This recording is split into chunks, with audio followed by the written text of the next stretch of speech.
if you're in a state where you cannot bait late season and you cannot put the food where you need it to be, there's really only a couple of ways that you can be successful.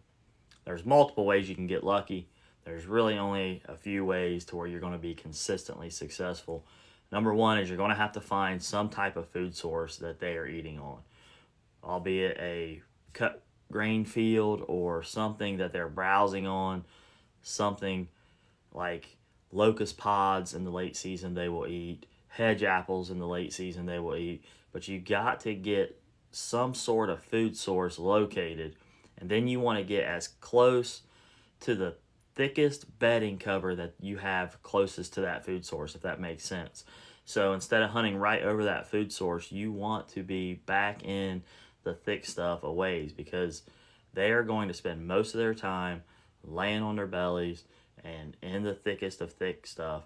And that's where you're going to want to be. You want to creep in between where they're going to eat and where they're bedded. So get tighter to the cover as opposed to tighter to the food source, and you will be more successful. So you want to key in on the food, because that's where they're going to be, at the nighttime and after the daylight falls, but you want to actually do most of your hunting closer to that bedding cover, in my opinion. Now, if you can bait, it's a whole different ballgame, because you can put that food wherever you want. You can put it a lot closer to the feed or to the bed, and then they will come out a lot earlier. But if you can't do it, that is my suggestion for you. So find the thickest cover you can find, and even do like a bump and dump, or whatever they call it, where you go in and you move around slowly, not like a bulldozer, but look for beds, look for deer that you jump, and then set up in that area.